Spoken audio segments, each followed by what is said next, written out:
Madam ఇంకొక విషయం, ఐవీఎఫ్కి అయ్యే ఖర్చు ఎంత, లేదంటే ఒక సరోగసి విధానానికి వెళ్తే ఎంత ఖర్చు అవుతుంది, లేదు ఒక పిల్లవాడిని అడాప్ట్ చేసుకుంటే ఎంత ఖర్చు అవుతుంది, ఇదేమైనా బ్రీఫ్గా చెప్పగలరా ఊరికి జస్ట్ ఒక అబ్జర్వేషన్ కోసం? ఇంకోటి ఎవరి దగ్గర సరోగేసీ కూడా సార్, ఇప్పుడు సరోగేసీలో కూడా మనం ఏం చేస్తాము, ఐవీఎఫ్ చేస్తాం.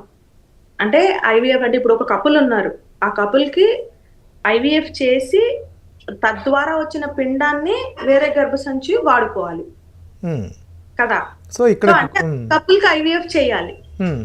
సో వాళ్ళకి అయ్యే ఖర్చు సేమ్ ఇందాక నేను చెప్పాను కదా అంత అవుతుంది.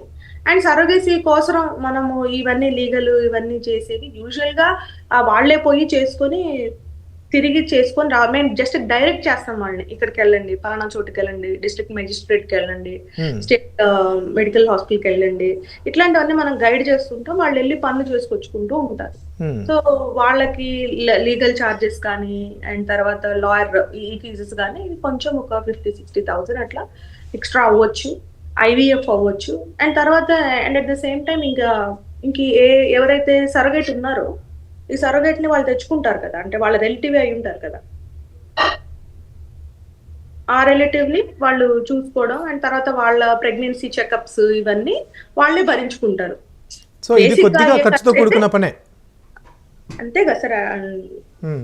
అంటే వాళ్ళు చాలా డబ్బు అయితే ఇన్వాల్వ్ అవ్వకూడదు.